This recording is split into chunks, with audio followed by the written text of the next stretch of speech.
Eu sinto que alguma coisa, alguma revolução interior está acontecendo. Sabe o que é isso, irmãos? É o quanto o Espírito Santo está ganhando dos nossos afetos, do nosso tempo. E o quanto ele está colocando daquilo que é a exclusividade de Cristo. Essa é a grande obra. Isso é maravilhoso demais, irmãos. Porque eu digo para vocês que até pouco tempo atrás eu estava tão preocupado. Mas hoje, irmãos, eu sinto que como que uma cortina se abriu. Eu tenho visto no meio do povo de Deus tanta alegria, tanto gozo, no meio dos jovens, como eu nunca tinha imaginado. Eu tenho visto jovens orando, jejuando, comunidade onde os jovens reúnem todas as sextas-feiras para fazer vigília. Jovens! Há pouco tempo eu estava numa comunidade e os jovens, ao final desse encontro, eles pediram um tempo de comunhão.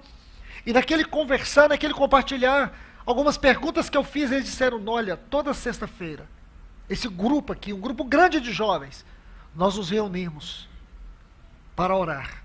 Só tem início de começar, não sabemos que hora termina. Todas as sextas-feiras. Ah, irmãos, glórias a Deus, o Espírito Santo está fazendo algo nos nossos dias.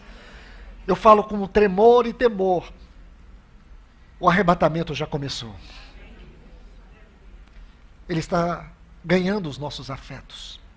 Isto é algo maravilhoso. Deixe-me ler algo com vocês para fundamentar mais isso.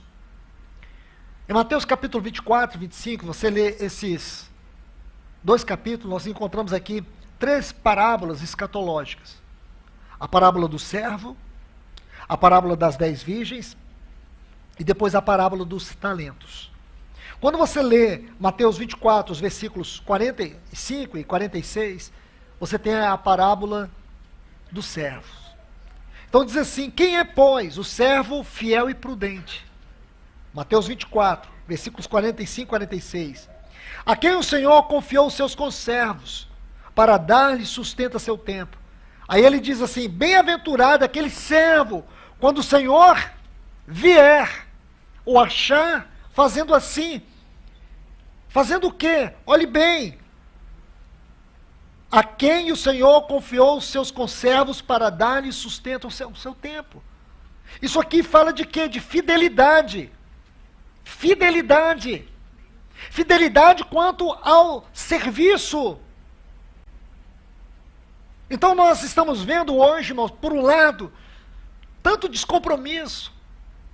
Nós temos visto tanta superficialidade no serviço, tanta carnalidade. Mas glórias a Deus, que esse texto diz que no tempo, quando o Senhor vier, Ele encontrará servos fiéis. Servos que não terão se curvado a todo o sistema maligno do anticristo, que tem usado o sistema deste mundo para roubar-lhes o vigor, para roubar-lhes a fé, o compromisso, o comprometimento, a dedicação. O Senhor vai encontrar aqui uma geração de homens e mulheres fiéis.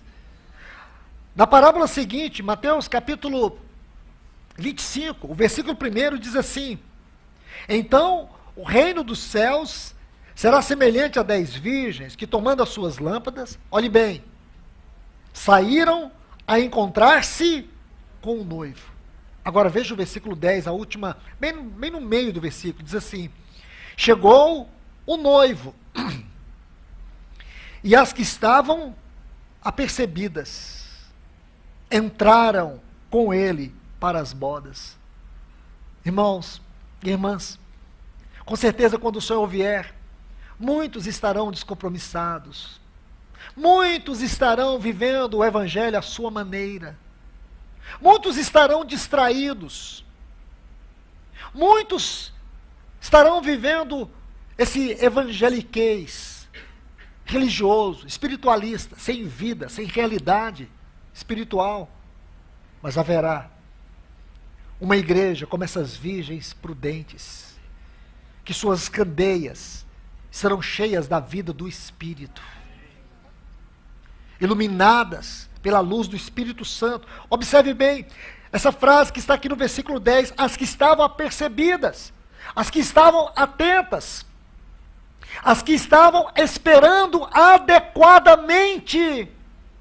Meu irmão, minha irmã, permita-me fazer uma pergunta para você. Você está esperando o Senhor de maneira adequada? Porque se você não tiver, peça ajuda ao Espírito Santo hoje. Se você não está ajustado espiritualmente, peça socorro para Ele hoje. Peça ajuda para Ele hoje. Se você se encontra como essas virgens nércias, essas que não estavam adequadas, essas que não tiveram a coragem de pagar o preço, essas que estavam distraídas, essas que estavam sendo consumidas por tudo aquilo que não era obra de Deus no tempo, aquelas que não estavam envolvidas com aquilo que Deus está envolvido. Ah, irmão, minha irmã, peça socorro nessa noite ao Espírito Santo. Não saia daqui da maneira que você entrou. Olha o que diz esse texto. As que estavam apercebidas. Ah, irmãos, que nós sejamos estas. Que nós sejamos esses cuidadosos, zelosos, fervorosos. Aqueles que a todo tempo possam dizer: Senhor, eu estou te esperando. Ele está voltando para você. Ele está voltando para aqueles que esperam. Aqueles que estão apercebidos. E não para os que estão distraídos. O que está te distraindo? O que tem roubado o seu afeto? O que tem roubado o lugar e a primazia do Senhor no seu coração, meu irmão? Peço ao Senhor, Senhor, que o teu Espírito Santo sonde o meu coração. Sonde a minha vida.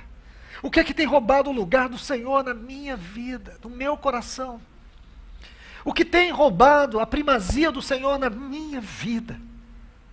O dia que o Senhor não tem primazia no meu coração, me corrija, me discipline, quebranta o meu coração, leva-me a render aos teus pés, para que tu tenhas toda a primazia na minha vida. Tudo isso está incluído nessa frase. As que estavam apercebidas. É tudo isso, irmãos. Aqui envolve a responsabilidade espiritual. Eu poderia dizer assim, aqui envolve a responsabilidade espiritual na devoção. Na devoção. O primeiro, nós vemos a fidelidade no serviço. Agora nós vemos a responsabilidade na devoção. Naquele dia, irmãos, quando o Senhor vier, Ele vai encontrar uma igreja que foi responsável na devoção. Não uma igreja negligente, não uma igreja fria, não uma igreja indiferente, mas uma igreja que nada neste mundo, nenhuma das artimanhas de Satanás, foi capaz de roubar os seus afetos pelo Senhor.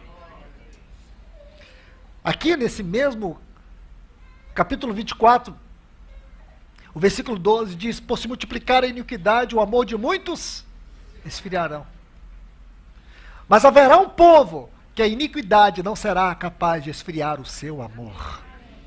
O amor deles superará todo esfriamento, toda apostasia, todas as artimanhas, todas as lutas de Satanás, todas as adversidades, todas as tribulações, todos os obstáculos, tudo que for possível Satanás fazer não será capaz de roubar o amor dessa noiva por ele. Você é assim, meu irmão? Glórias a Deus. Você é assim, minha irmã? Glórias a Deus. Nós temos que ser assim. Nada poderá roubar em nós a exclusividade daquilo que é o Senhor. Nada. Nada, exatamente nada. Nós temos que ter esse coração despojado. O que foi que tornou o coração de Rebeca um coração despojado? O que foi? O Espírito Santo conquistou os seus afetos. Eliezer conquistou os seus afetos. Por que ela estava disposta a deixar tudo? A deixar sua família, deixar sua história, deixar tudo para trás, para poder ir ao desconhecido? Não. Para ela, ele não era mais o desconhecido. Aquilo que Eliezer falou preencheu tanto o coração dela, que ela estava disposta a perder tudo por causa dele. Não é aquilo que Pedro diz? A quem não havendo visto a mais.